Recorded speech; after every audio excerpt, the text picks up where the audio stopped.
colors creep while you and me repeat. This bittersweet heat is suffocating. I'm waiting and always hesitating. Kryptonite desire set my heart afire.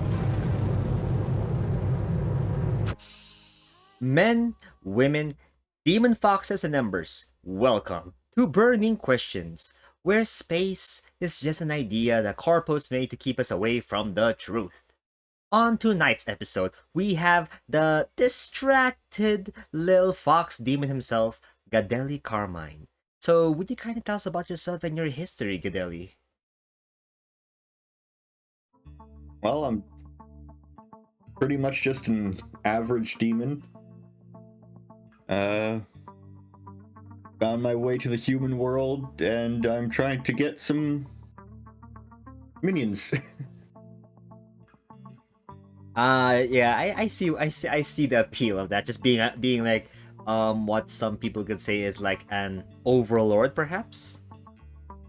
Yep. Eventually, I'll go back and try to take over. So, where do you reside in right now, actually? The human world. I see. So, like many many demons and beasts nowadays. So you're going back to where? Where to conquer? I mean, what's the place you're gonna conquer? I mean,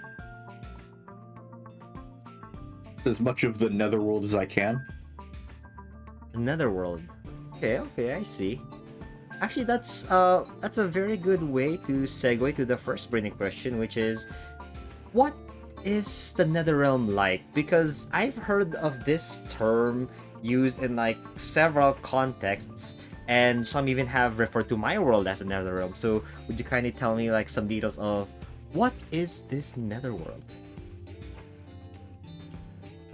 Well, it's not exactly like hell like most people would imagine. The environments there are pretty varied. We even have some areas with snow. But most of it is pretty hot. There's a few swampy areas. But the most famous and I guess you could call them tourist attractions for demons would be all the hot places. Not much goes on in the more varied environments. So those are good places to go for some peace and quiet. I suppose we might actually be living in worlds that might be remarkably similar, because I do live in a world that is very similar to that, but perhaps just different timelines. All of this dimensional bagul and such, but still, with the as you call it, the Netherrealm, I'm assuming that that's where you've come from, right? Oh yeah. Could you give us Not some? exactly a name for myself there or anything. So like it's just like I think the equivalent would be like a hometown of sorts. Oh. Man, I travel a lot. I don't really have a well, in terms of the Netherrealm, I travel a lot. Don't really have any base there. Yet. So more like a nomad kind of thing. Yeah. Could you tell us like one of your adventures while traveling around the Netherrealm? Perhaps you've seen some interesting things that maybe some of the viewers may know about. Well, there's a place called the Stellar Graveyard, where, for some reason, any kind of space debris that falls into the Netherrealm ends up there. I don't know if it's like the gravity is stronger, but it's like one big universe dumpster. Wow. That's where I found the some abandoned human spaceship that I took to get not your realm, but these people's Yeah. realm. The human realm. Yeah. Ah, okay, I see. So with that how should I say? With that human ship blah, blah, with that human ship being essentially commandeered by you, I'm assuming you also hit other places before you've hit Earth. Or did you just No, somehow like directly ended up on Earth? yeah, the ship's pretty good at autopilot. Ah. I I didn't have any followers at the time, so it was just a crew of one. I didn't really have much choice in piloting or hitting the go here button. Fair enough, fair enough. I've met I've actually talked to a space captain not that long ago, and they told me about their experiences with space travel. One, as to if you actually can survive the trip, it's a very long trip.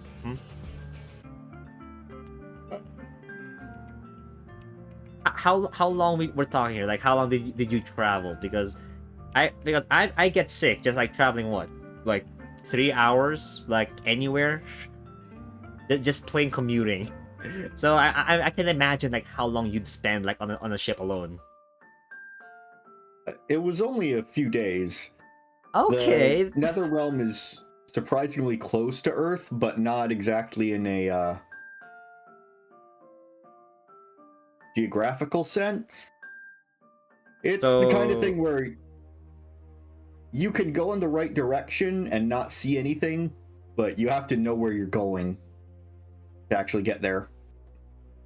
okay, so like relatively speaking, so something that is similar to, let's say, hyperspace, or this is how like people view it, Uh, or not necessarily. I think I'd call it more like an alternate dimension kind of thing.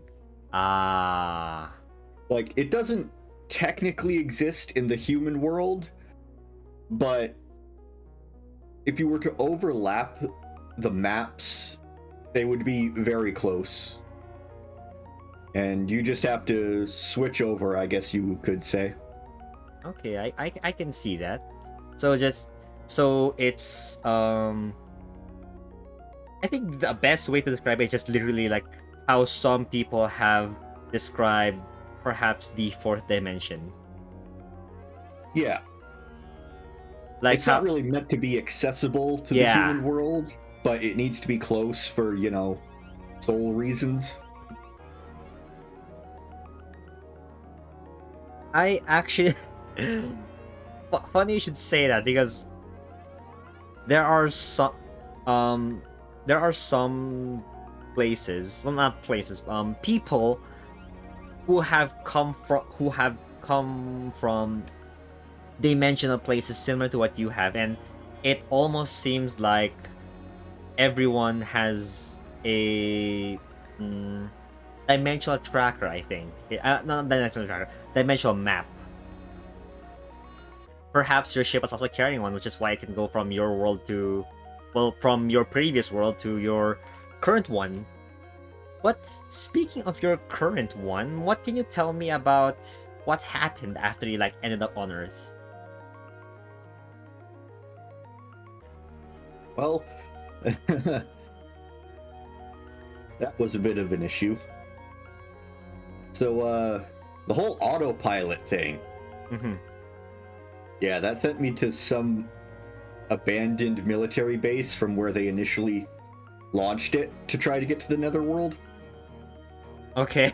It's a good thing that it was abandoned, but that doesn't mean it was unguarded. Luckily, I'm not one of those big giant-ass demons, so Yeah. sneaking my way out wasn't that difficult.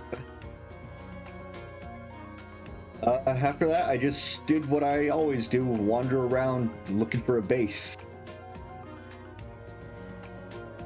So okay, so you've interacted with the local humans of this area.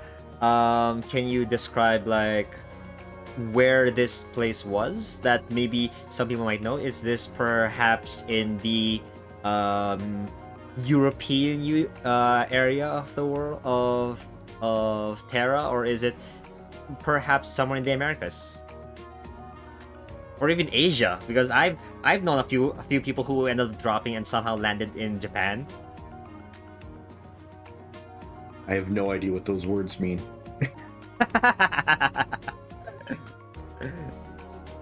I I haven't really bothered to learn the Where you are. wares. Okay, I see.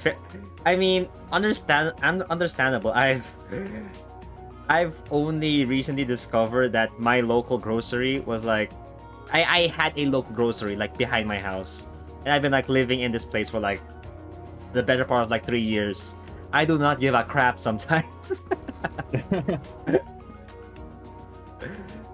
Actually, we have a redeem from the Savory Chicken for a Burning Questions guest fact. Would you kindly give us a fact about yourself? Oh, sure. Do you have any preference on topic, savory chicken? It's a more generalized kind of question. So just hit us with like what you got, you know? Just like absolutely anything. Oh, geez. Well, I guess since we were just talking about you having a grocery store, one thing I'm pretty thankful for is I don't really need to eat. I can, but I don't need to, which makes the whole staying unseen a hell of a lot easier. So you just like stay in one place like most of the time then. Yeah, I try not to let people see me.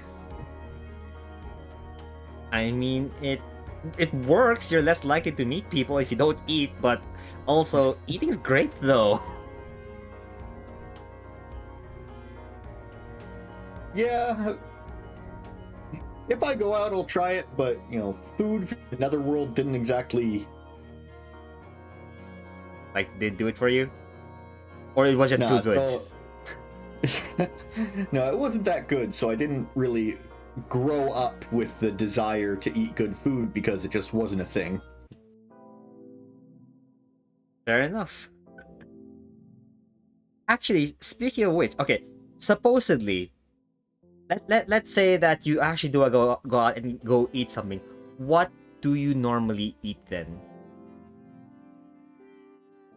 Like, I mean, not normally eat. What is your favorite thing to eat? If you were going to eat, of course. That's a pretty hard question. I like cheese. Nice warm food. Just pizza, maybe some pasta.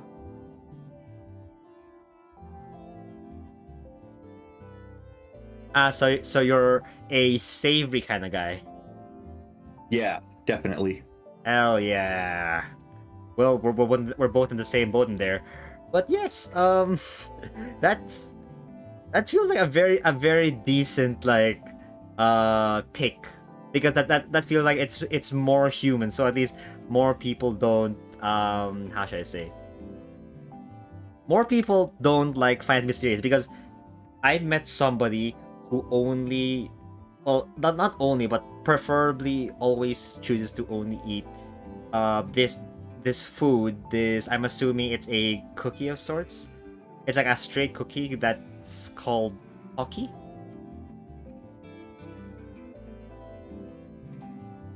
Okay, I've heard about that a bit. I've been told that this thing is like it's like their version of I'm trying to like find a good equivalent, but it's kind of strange because they make cookies and they're sticks, and it's also the one thing that a lot of people who watch anime like. I think the term is weebs. It's the food for weebs. Yeah. Well, regardless of what the cookie's shape is, if someone were to notice that a person was eating nothing but cookies, that might be a bit suspicious. True. Still, would people like notice something like okay? Surely, if you like work a lot with other people like humans, right? Like people going out to like, yeah, let's go have lunch. Yes, someone just whips out like fucking Oreo. That's your lunch, dude. I actually Yeah. have met some people like that. But what are some things that you don't understand about Earth though? Like surely living on Earth, living on Terra and having like a completely different culture must have like affected you in some way. About culture since I try to keep to myself, but the weather True. is insane. Where I come from, weather is pretty much just the environment. Hot areas have hot weather, cold areas have cold weather. Oh Here yeah. you live somewhere nice and dry, and all of a sudden it starts pouring rain. And it's as if you're in a swamp. I could definitely like see why that would like mess up with like some creatures. But what kind of place did you normally like reside in, like in the Netherrealm then? Like what kind of weathers are you more used to? Uh, Hot and dry is what I'm most used to, but what I prefer is a more humid kind of hot. Not because it feels good, but just because it really lets you know that, get somewhere cooler. Hot and dry, you can just stay there for ages and get really messed up by the heat because you just don't notice it. So something like a desert, right? Yeah. Like you could walk through a desert and feel fine and then just pass out from Collapse. heat stroke. Okay, fair enough. At least with a bit of humidity, you know to take care of yourself. I mean, you can already feel like the difference in humidity. Some people, actually, some people like me, we notice changes in like humidity like instantly to the point where I actually do remember this. I entered a room in like a basement that was used like as a exercise room, right? But they didn't like open the windows. Oh. I entered that and I felt like I was being gassed. Like it actually felt like a steam, and this wasn't like a like proper gym setting. It was just like a room. It was just like a free room in like a college campus. That was that could choke someone, and it practically did because I do recall somebody passing out due to like similar events. Well, luckily, It's that's not really the kind of humid you would find anywhere in the Nether realm. oh that's good then, but yeah. Humidity is a pain. People need dehumidifiers everywhere. Actually, speaking of which, um, uh, with humidity being a thing, and of course, like in I'm assuming the Netherrealm is the swamps. Does it rain a lot there? Wouldn't say a lot, but it's usually either raining or foggy. It's always just some kind of moisture in the air. That is that's giving me itches just thinking about it. Yeah, okay, I see. Let's move on to the next question. Actually, the next question is where where did you actually come from? And I'm not talking about location. Are you a, let's say, corporeal being which just manifested out of something, or do you have parents? Oh, this is probably a lot simpler than you were expecting, but yeah. So the Nether realm is, I was comparing it to the human concept of hell earlier, Mm-hmm. and talked about how it needs to be close to Earth for the purposes of souls. Sure. So, as far as my understanding is, so it might be wrong, who knows.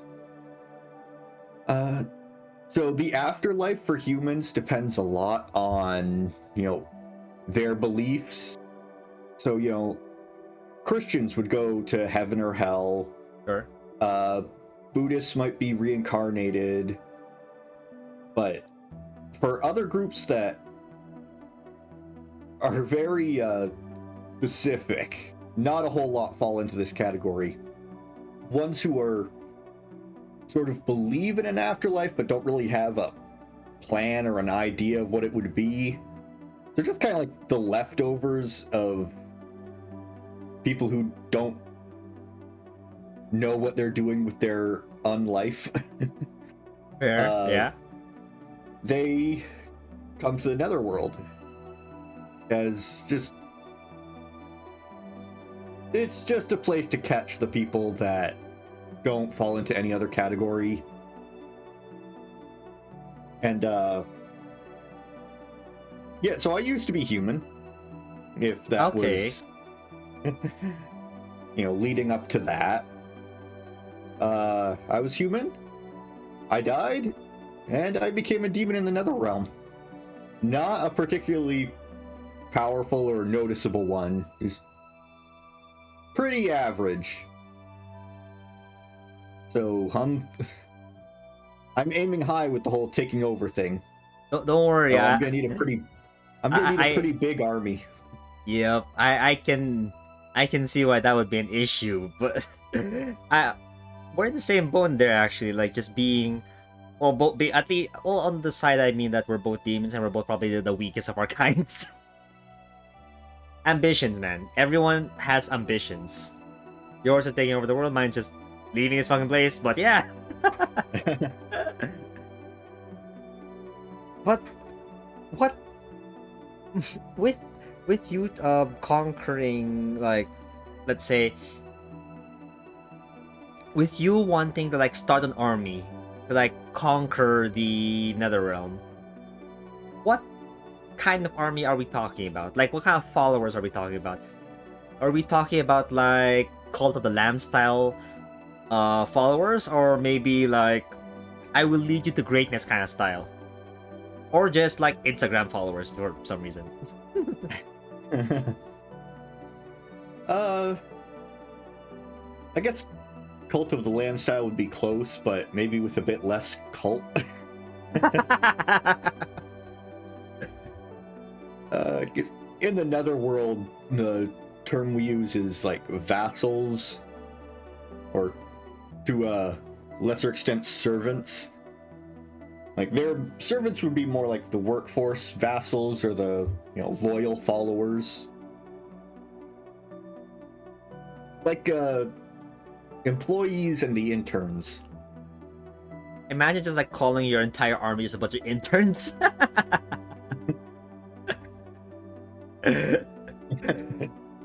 Oh no! I'm pretty sure like piss off some people. Your freaking general is the head intern.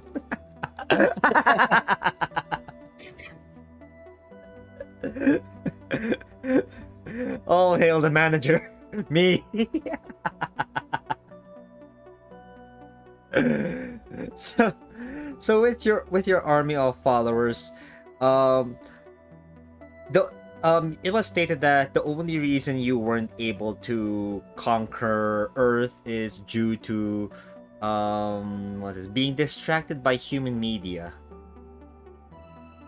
What kinds of human entertainment has been keeping you distracted, actually?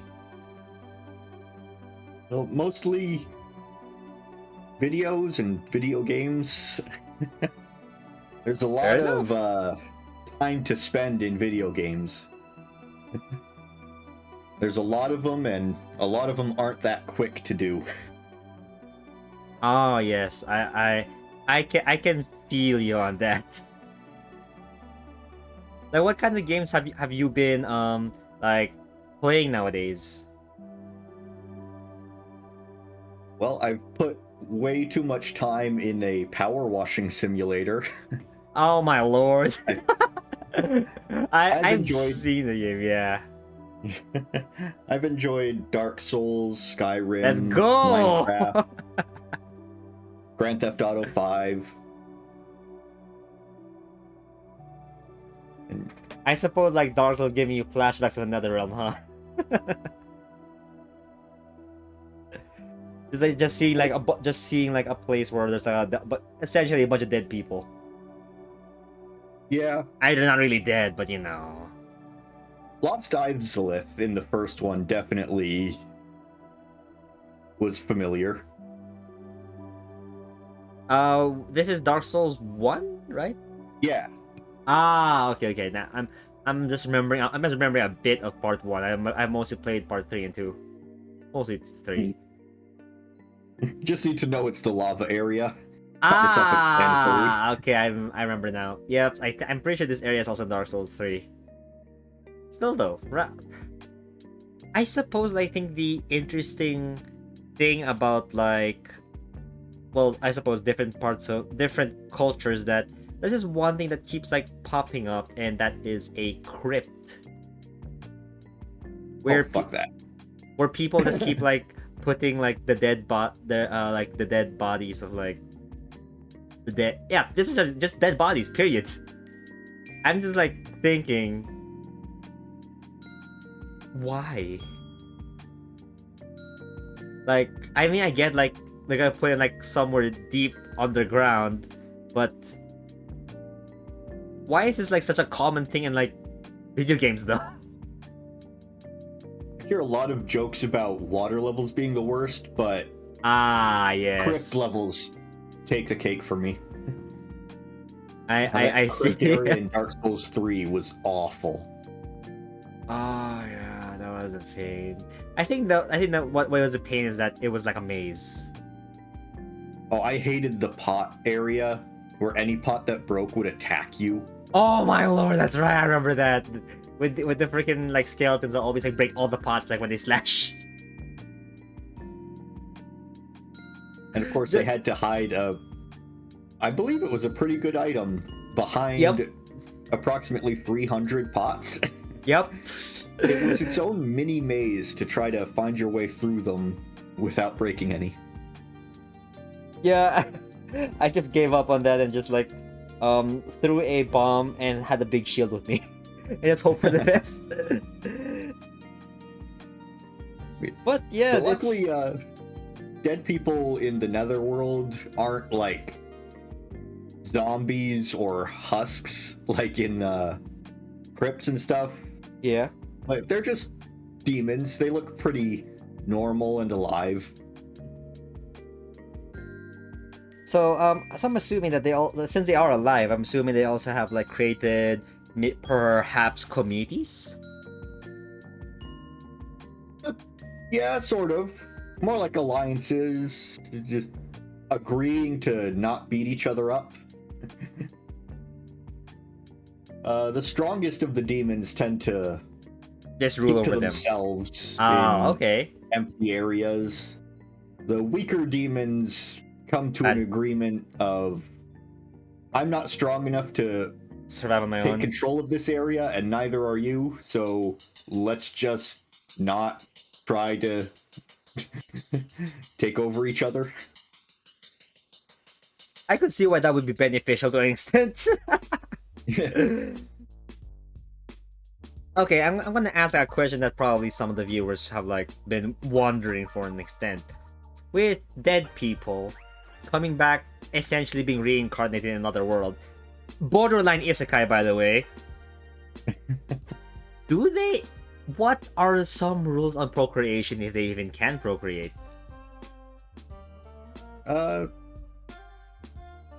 I've never had any kind of I can't say for sure that demons can't procreate, but I'm pretty sure they can't. I haven't seen any evidence otherwise. So what you're saying is, since you used to be a human and now you're a demon, you're still a virgin. Don't worry, we're both in that boat. Sadly. But yes, I mean, considering how like, okay, supposedly like the Netherrealm is like where dead people go, then that's blah blah blah blah blah. Do they retain their memories though? Well, as far as I know, no, because I don't remember a goddamn thing. Fair. I've I've seen some things strange regarding like memories.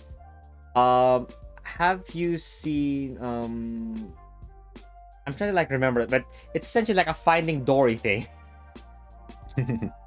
Like they forget fucking everything, and there's like prompts just to keep popping up. But the way that it's been perceived is that these people cannot like they have. I think that term is like basically selective memory, right? Thing Yes. is that I've seen some people with this kind of thing. For example, like the person who recommended you actually is Augustus. Are there perhaps have you experienced something similar to that? Or is it just like a pure like blank mind thing? So Augustus had like flashbacks, I guess you could put it, right? Yeah. Yeah, it is essentially flashbacks. No, nothing like that. It's pretty much just starting a new life as a demon. Ah, okay, pure isekai. Well, I don't know. Isekai is usually remembering your old life, isn't it?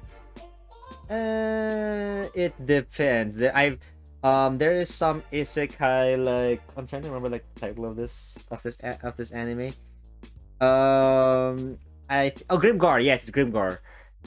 In Grimgar they don't remember anything, but like in let's say Konosuba, they remember damn well, and they also use that too. Like they meaning Kazuma always uses that like in his like to like make himself better essentially. Yeah. I just figured that for the theme of isekai, it seems pretty important that they know they have been isekai'd. Fair. There are some people that just like straight up getting depressed, like not being able to go back home, huh? And then there's also like some I don't want to use the term idiots, but they kind of are who just like doesn't understand that they've been isekai until like freaking like episode like 7 of like a 24 episode season 1. But still, with that being a running theme, do you have any like feelings regarding not being able to what's the term here? Not being able to remember like your past? Or is it just like it happened and I don't care? It'd probably be worse if I had like fragments, but like you do this, not me. I'm trying to stay hidden, but you could ask a human like, how do you feel about the time before you were born? And it's just like not a topic. What do you mean? That makes sense. I suppose that's like the easiest way to like depict it though. Like just telling a human how do they feel about before they were born. I mean, it makes sense. But with that being said, let's move on to the next question, which is, what are your plans for conquering the Netherrealm? Like, how are you gonna conquer it? Are you just gonna conquer it through sheer numbers and by just going full red army and just throwing everything at them? Or do you have a plan? Plan's really gonna depend on what I can get here. I found a few interesting people who could be like generals or vassals, but so in the Netherworld, ranks is a flexible concept. It doesn't just mean like power. Mm-hmm.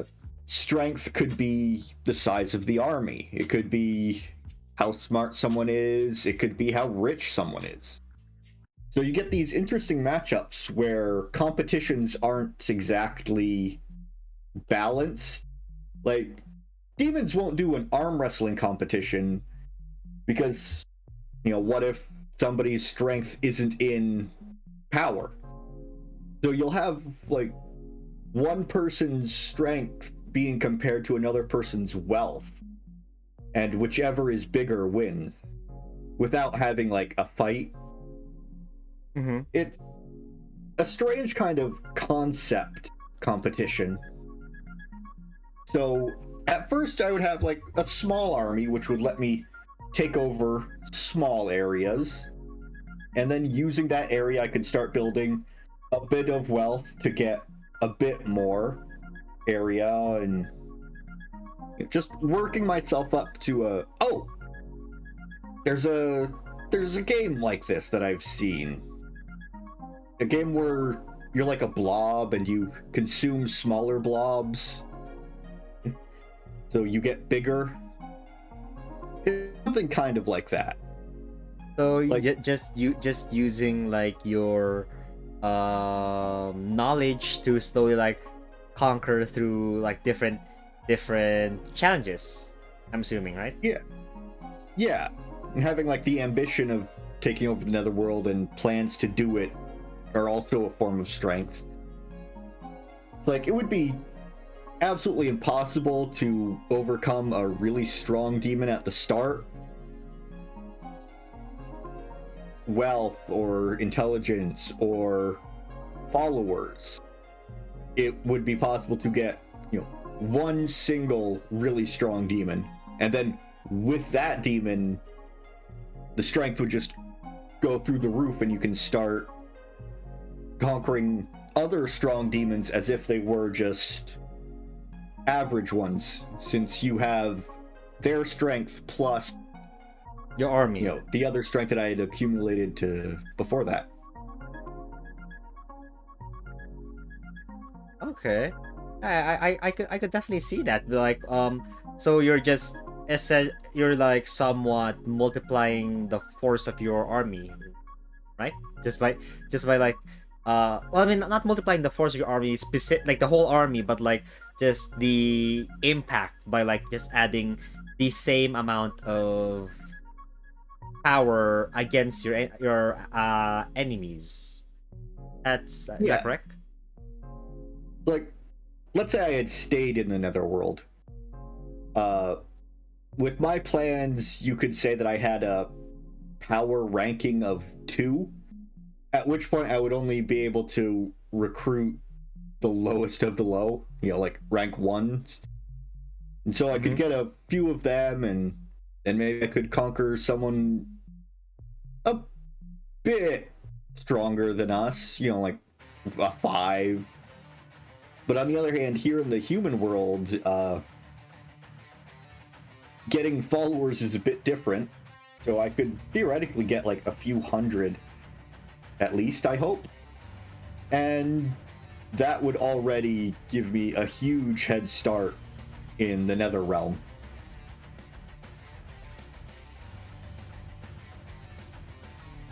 How good are these humans? Okay, let's first ask, what kind of human? I mean, how many do you already have humans following you to like serve in your army?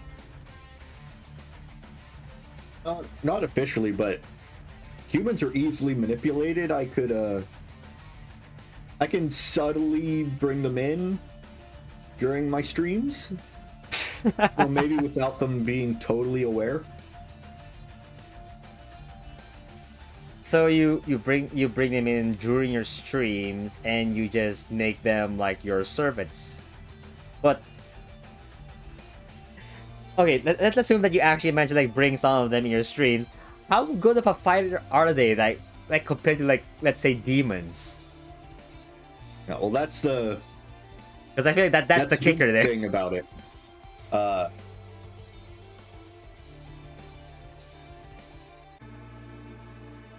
My opposition's strength with our strength, it would be fighting the opponent's strength with our numbers. And as long as we... how do I put this? as long as it's clear that our numbers have a greater value than the opponent's Strength. So, yeah, the opponent's chosen best. Oh God, what's the word? Trait? Their best stat, I guess you could put it. Okay. Like, however the opponent decides their strength. As long as we have a greater value, it doesn't really come down to an actual fight. So okay, theoretically, what happens to the loser then? Are they like enslaved, or did they just like slave trip join you, or do they just die somehow? Because that No, sounds no. kind of weird. Yeah. Demons and loyalty are a bit of a maybe kind of deal, but for the most part, if somebody has a higher value than you, you know, you don't have to be loyal, just do what they say, things will be good for you. You know? Like, basically, they just become more vassals. You know, So they treated like the work with same. you, kinda, right? Yeah. Like a company merger. You don't like that. You don't like that somebody bought your company, but hey, life hasn't changed. You still do the same job. Okay, because this just gave me like a really freaking weird idea. Potentially, let's say Albert Einstein dies, goes in the Netherrealm, becomes like a really smart demon. He just walks up to like the strongest demon there, like the physically strong one, goes, "I want to challenge you." Okay, I will join you now. Because his brains just outweighs that guy's strength by like a lot. See, so essentially he just like gains an army like straight up. It's definitely a bit hard to put into like human terms. It'd be more like, damn, this guy's smart. I'll probably go places following him around. Ah, okay, I see. It's that kind of way, like building an army just like out of respect, I suppose. Yeah. Okay, so it's not straight up Respect, challenge. a bit of fear, and maybe a little loyalty after a while. Actually, it's kind of funny how you say a bit of loyalty, because before we started the podcast or talk show, it really doesn't matter. I recall seeing a post online about like a type of like soldier, like from a universe, who is like one of the greatest soldiers, like a group of soldiers. They're all like the best soldiers in their dimension. We are strong and we are loyal. To who? We don't remember. Which is not that we're loyal to something. I just found that really amusing. Just like converting that into like your deep demonic context, just really funny to me. We are loyal to who? I don't remember. We just know that we're loyal. Pretty much just loyal to whatever is in their best interest.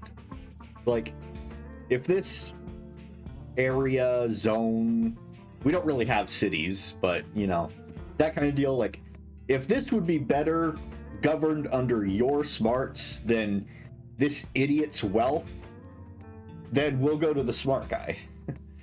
It's better for us, even though, you know, wealth is good, intelligence is good, but there's a difference in value to them, so we'll go to the one that's, well, more valuable.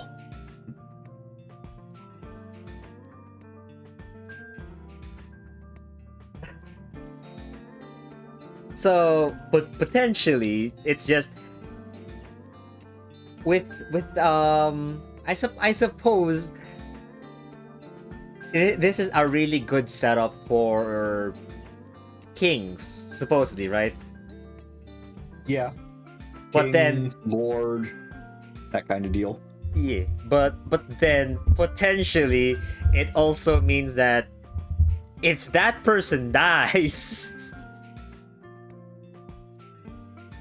Oh, what? Do we have a second? Do we have like a second line? Nope, we don't. Oh. Oh no. Okay. Huh? And just war just suddenly breaks out. If like the great leader dies, you know? Yeah, that happens all the time. Some people just won't accept a king or an overlord. They'll just basically ignore them and keep doing their own thing. Like, there are demons with more independence than others who don't really care about the whole value thing. They're the ones you would need to win over with like respect or force. But yeah, there's a lot. Most of the Netherrealm's history is no clear leader and just a lot of fighting for that position. All brawn, no leadership. Yeah, because a lot of it is that value deal I was talking about, where all right, our lives will be better if we follow this guy, so we'll follow this guy. But there are also like forced takeovers, like actual fighting and stuff. It's just not as common, and it's usually a personal kind of grudge deal. Bruh, the okay. Before we move on, are demons like, I suppose, immortal? Is that the correct word? Where like they don't age, kind of thing, or do they? What happens when a demon dies? I think that's like a good question. You reckon? Well, I've only died once, and that was as a human. I'm not sure what happens when a demon dies, but I think it's safe to say that Netherrealm demons don't really squared. age.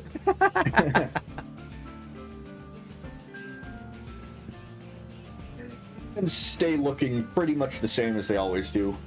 There might be some aging, but it takes hundreds of years for the slightest difference. So how old are you then? If that's the case, how old are you?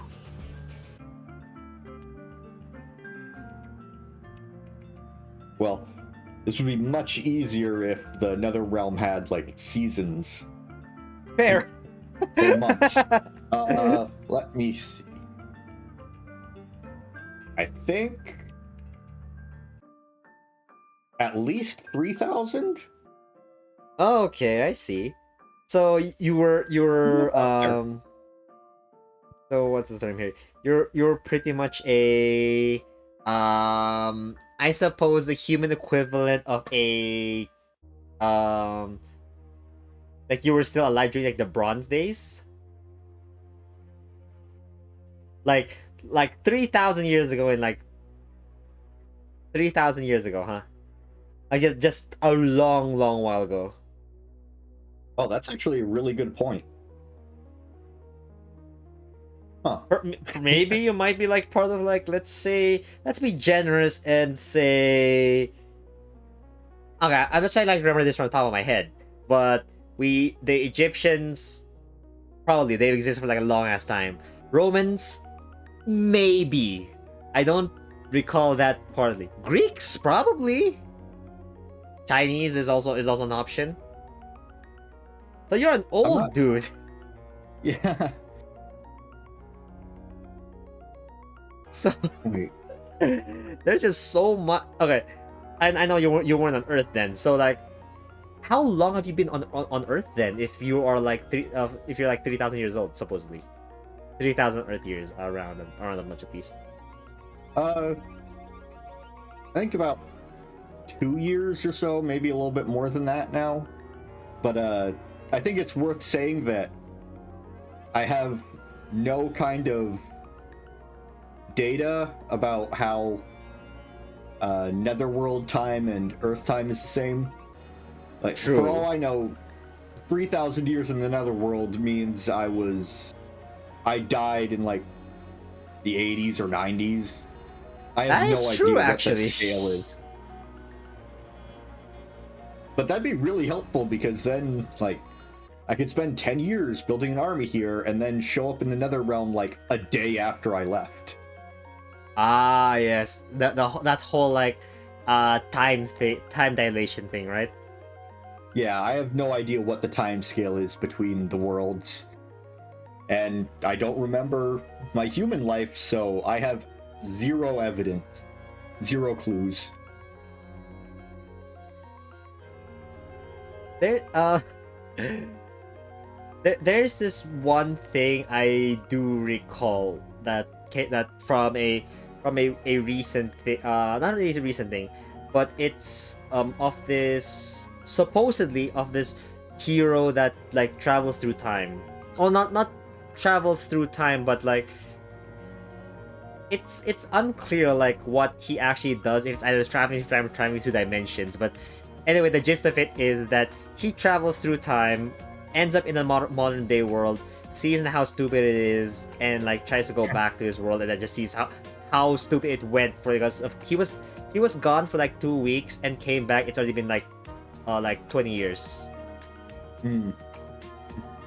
It's like Well, he keeps missing out on stuff and it just keeps getting worse. yeah.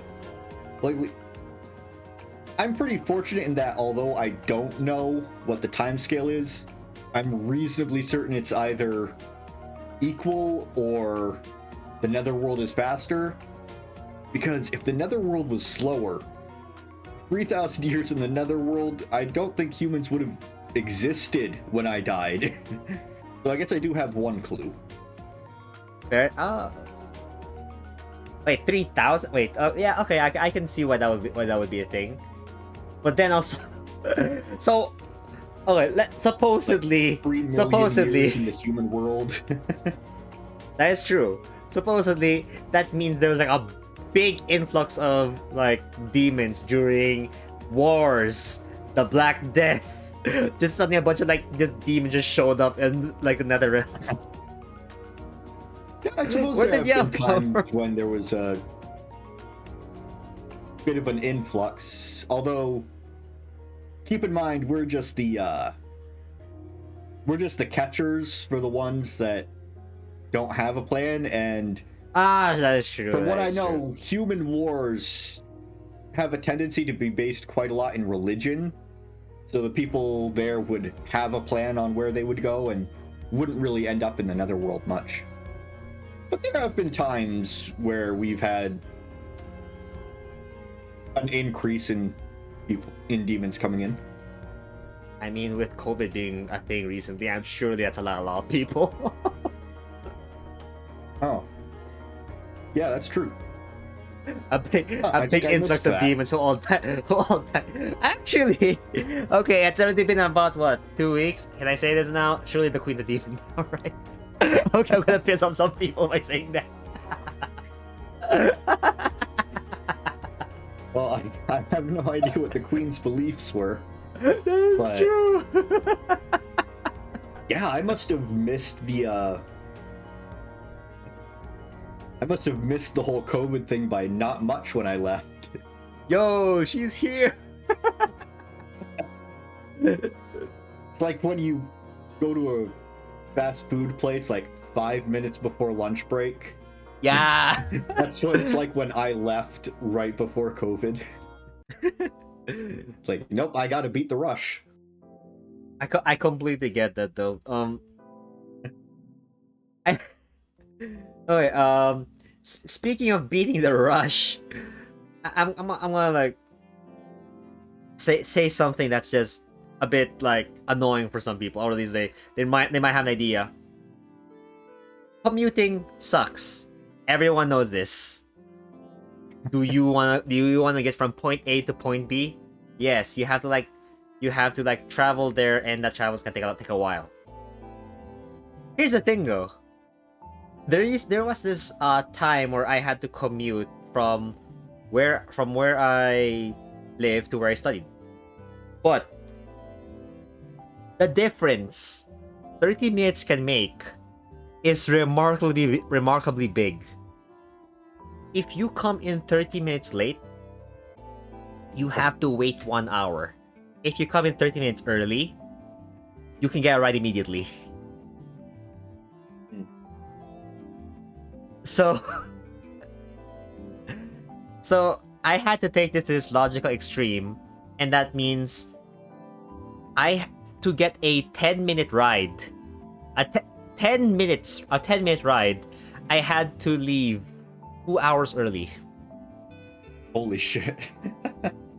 I had to leave 2 hours early to the point where it was still dark outside, just so I can get a 10-minute ride to get to school.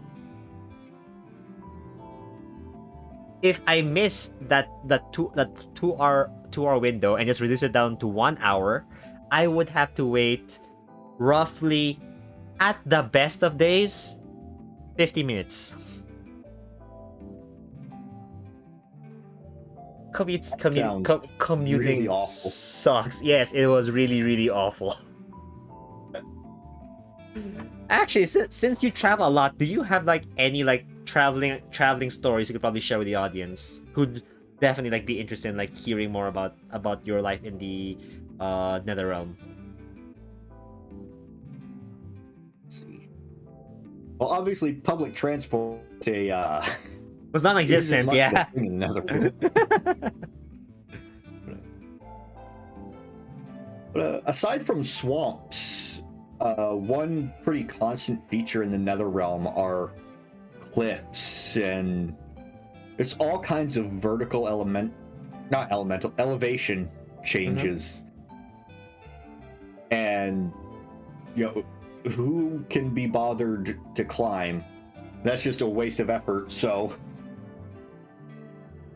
getting from point A to point B can take a lot more time just taking a detour around these absolutely pointless and nonsensical cliffs that just pop up wherever they feel like.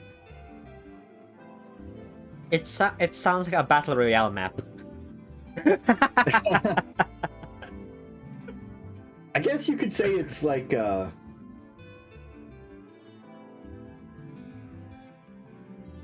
it's kind of like Minecraft in a way. Like the old terrain generation had some extreme differences. Mix that in with maybe like the End Islands, where you have to go 5 miles sideways to find somewhere you can go forward.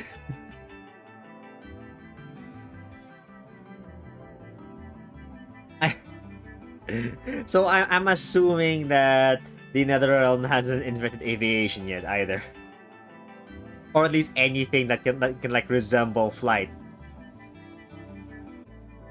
Well, there are demons that can fly for sure. Not any that are big enough to carry anyone. Let's see. Hot air balloons are kind of redundant. No planes or anything.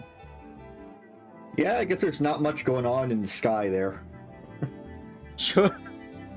Okay, considering how insane some people are, I'm assuming like at one point somebody thought, you know what, we need to get from point A to point B fast.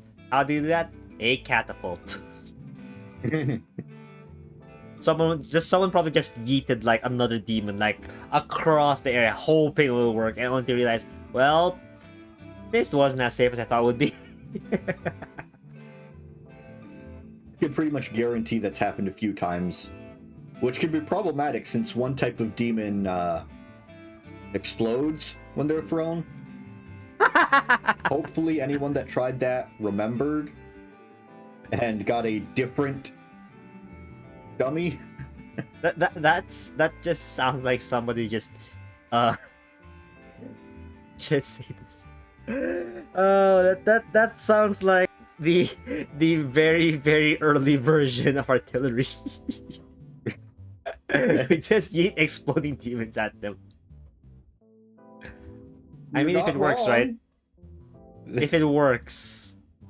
Those types of demons are absolutely used for offensive capabilities. I mean, it's a defense mechanism. You don't wanna like kill somebody that can like freaking explode if you like do anything, right? Oh, you can kill them. It's from afar. Well, I'm not really sure what the mechanism is, but it seems like only landing sets them off. You can whack them and be fine. Ah. I guess you could think about it like some old cartoons used to have this scene where someone was hammering the tip of a nuke and Oh nothing happened. yeah, that is true. You you, Completely re- you require a little bit more unrealistic, but force. sort Yeah. of like that.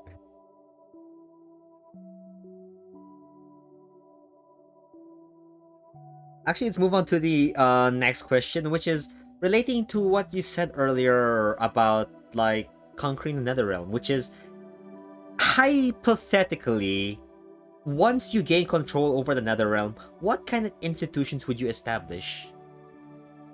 Like, would you establish like what's essentially like a cult following or something that's like a dictatorship? Or just straight up like just establish your own royalty, perhaps? That's a good point. Yeah, the royalty thing is definitely another realm kind of deal, but like I said earlier, a lot of more free-thinking demons don't give a crap about who rules, and oh, you're the king's kid. I don't care.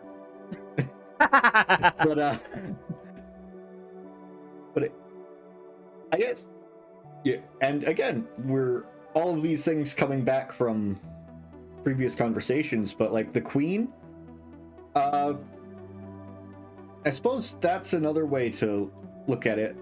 Like, being overlord doesn't really change people's lives that much. It's mainly just a way to stop fighting and arguing and crap. But in terms of governing, there's not really anything. You know, everyone lives the same as they did, aside from attacking or getting attacked to gain or lose their area.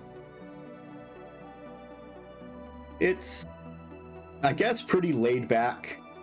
Like, whoever's in charge probably won't affect you unless they're a real piece of shit.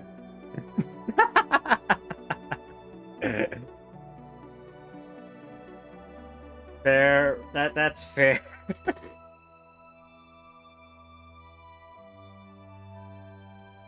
I suppose just I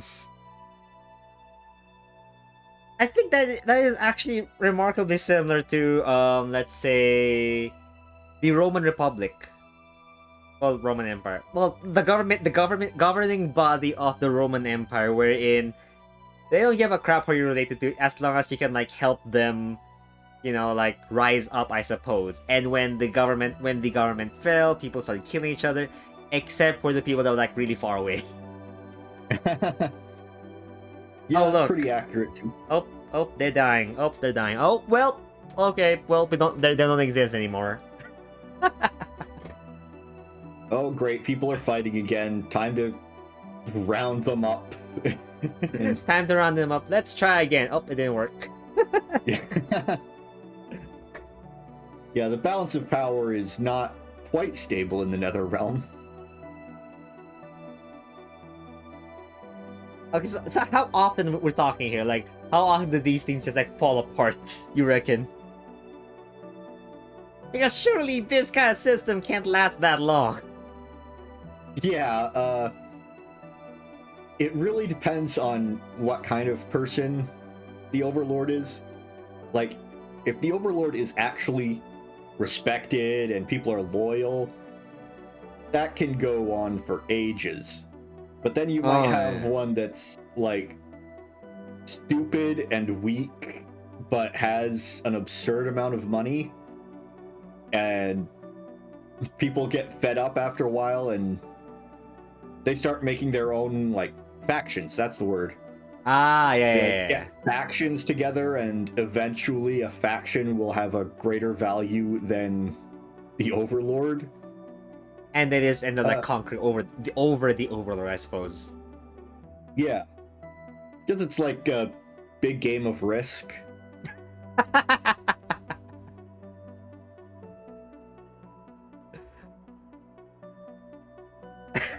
Actually, I are you aware of the video game Stellaris? I am not. Okay. Um, have you played, let's say, RTS strategy based? Well, I suppose RTS games.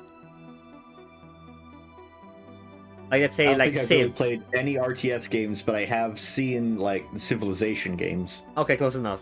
Um, so in the movie, I mean, sorry, in the game of Stellaris, you're essentially creating your own space empire, right? Mm-hmm.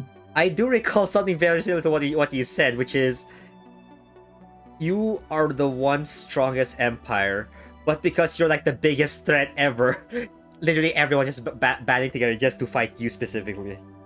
Because I'm gonna be real. I tried to make the worst kind of people, worst kind of government, in a way that I will just attack you just so I can take your stuff. Trade? What's trade? I want your stuff now. So, while playing Stellaris, I recall there being, if I recall correctly, there was at least 6 different factions fighting, including mine. 2 of them band together, one of them was like super aggressive, just started attacking everybody. Anyway, I was in my own corner minding my own business, growing my empire, then once it was strong enough, I placed all my soldiers at the border, and I just conquered like the small kingdoms. Conquered the first 2, then conquered the first 2, and I basically had more strength than like half of the games. 2 of them were still at war. The other one was just like playing neutral. So I picked off I was like attacking one of them. Their war ended, and they actually signed a treaty to just fight against me. They succeeded for a bit until I just bombed the heck out of their places. That was a great game. Was that game really fun? Yes. Was it productive? Yes. Was it morally good? Absolutely not.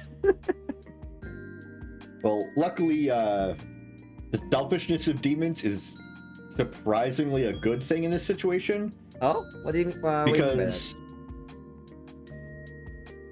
well, there are some, usually the ones whose strength is just in the wealth area, that are just stupid and greedy and want the position just for the sake of having power.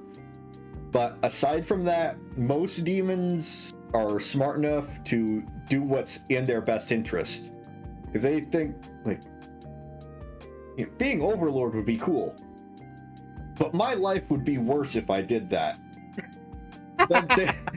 They won't. Like, I am not smart enough to do this shit. Everything will die if I become Overlord, so I'm gonna let you stay there. They basically just know the responsibility to do it, huh? Because they know they're gonna fuck up. Yeah, like, demons won't care if, somebody else has a hard time, but it's all what will affect their lives. I can definitely see why that's kind of a positive, huh? Yeah, and that's why the respected leaders hang around for so long, because like there's nobody around who could improve things by taking that position. So it's like that they're just the best at what they do. Yeah, but then they die from not conquering causes. Wait, what? Like, I think one of them choked on a bun.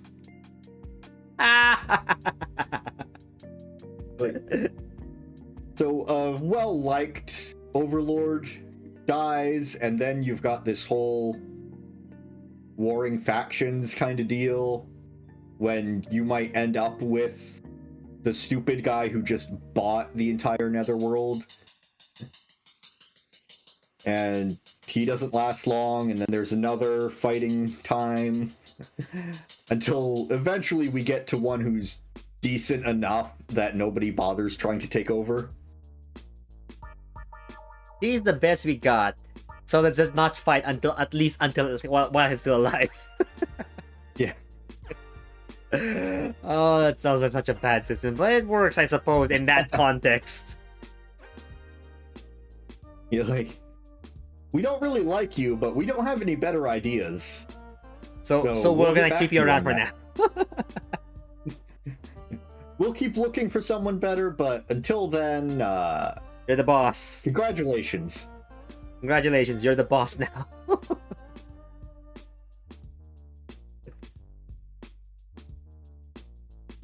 So let's move on to the next question, which is actually something that's a bit more personal, I suppose.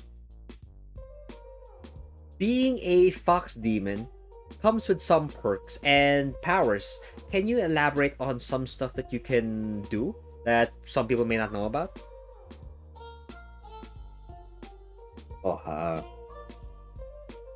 Well, I'm not really that strong of a demon, like I said. Mm-hmm. I could be able to do some cooler things if I got stronger. Well, I guess there's fire magic. I don't know how unique or interesting that is, though.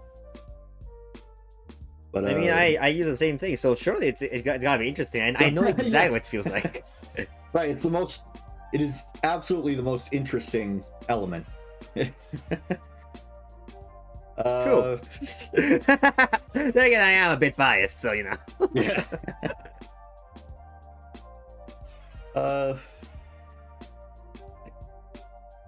Demons, I guess, call them stats, affinities. Like, what demons can do Mhm. usually is separated into what kind of they can use and what kinds of weapons they can use. So, like, I have an affinity for fire magic, and I'm okay at swords and kind of butt at other weapons. So I guess I'm definitely more of a mage type, but, you know, not a very good one because I'm just an average demon. Yeah.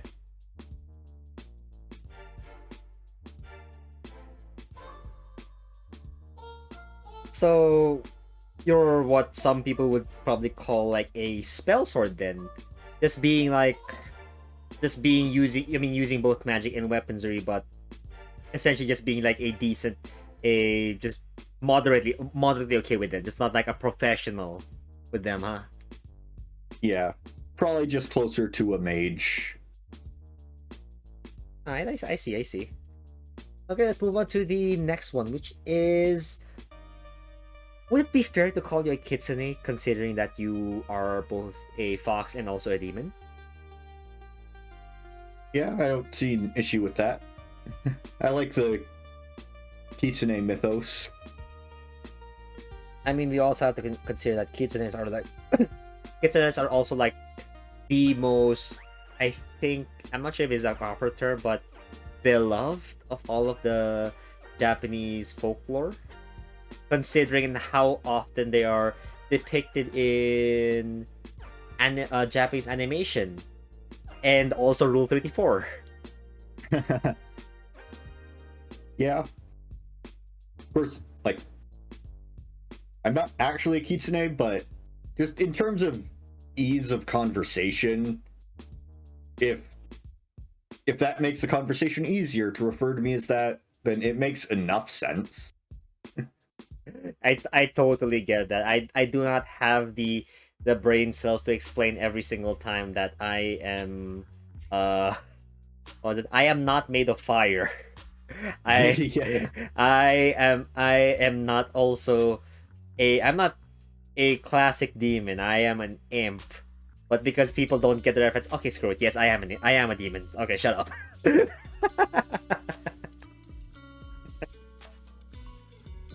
But I was gonna say that, considering that you are essentially a kitsune, would it be safe to say that your favorite food is kitsune rice cakes? or is it like something that you enjoy to an extent?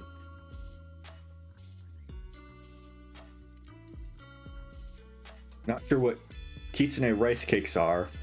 Oh, I know there's the inari sushi and kitsune udon. Oh, okay. Well, rice cakes are okay. I think the best way to explain rice cakes are have you I know what onigiri is, but I don't know about oh, any specific. it's okay. It is like an onigiri, but if you got it while it was still dry, grinded it up, created rice flour, and then that's what you boiled. So it's essentially just actually that's as close I can get to like a rice cake because that is what it Yeah. is. I know what rice cake is. I'm just a bit confused by. I've never heard of a kitsune rice cake. I looked it up and there's like barely any difference. They just call it like kitsune rice cake just to make it like special.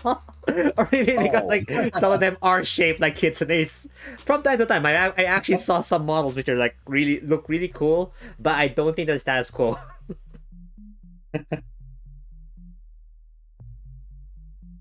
So I So haven't had any rice cakes before, but I'm kind of interested in trying them.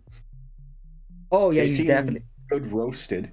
They're actually not that difficult in cooking them. There's like dozens of recipes to check online. I tried some before that I made at home. Terrible until I actually got good like a couple times a couple times like down the road. But regardless, I was wondering what kind of fox do you think you're the closest to? Probably just a red fox. Ah, okay, so the classic. So, considering that you're a red fox, how often are you being mistaken for other animals? Because I've met some people and I mean, I've met a lot of people and I keep mistaking them for like the wrong kinds of animals. Oh, hi there. You're a very interesting wolf. No, I'm a fox. Ah. Oh, hello there, lizard man. I'm actually a snake. Ah.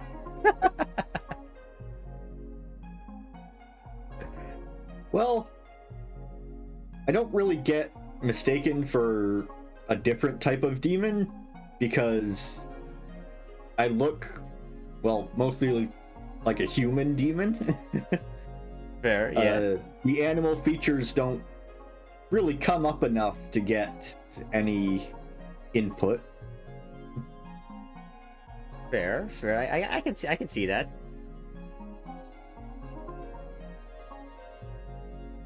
But what like considering all of that, you're how should I say this?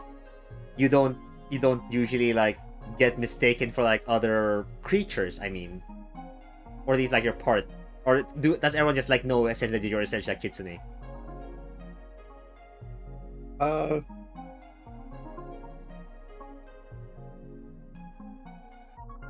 Like, I don't know how many people can tell I'm a fox demon, but they pay attention enough to, the bio to figure it out. Fair enough. Okay, we're actually on the last question now. So, are you ready for the last burning question? Yup. So, being as you are a demon fox, I have to ask, what does the demon fox say?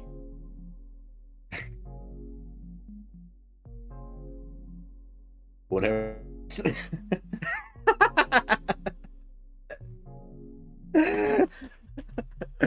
Alrighty then, I suppose that's the end of the burning questions. I hope you enjoyed your time on the show. It was fun. So yeah, so everyone, I hope y'all enjoyed that. Please check us out next week, same time, for that episode of Burning Questions. So do you have any last things you want to say before we head out?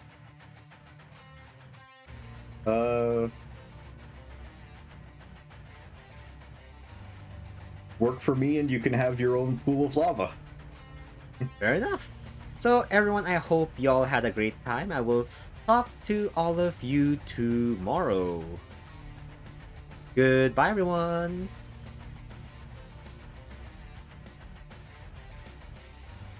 We are going to raid. Let's see. Let's raid Risk. We haven't raid Risk in a while, so everyone, I tell him Casey sent you, and I will talk to all of y'all tomorrow.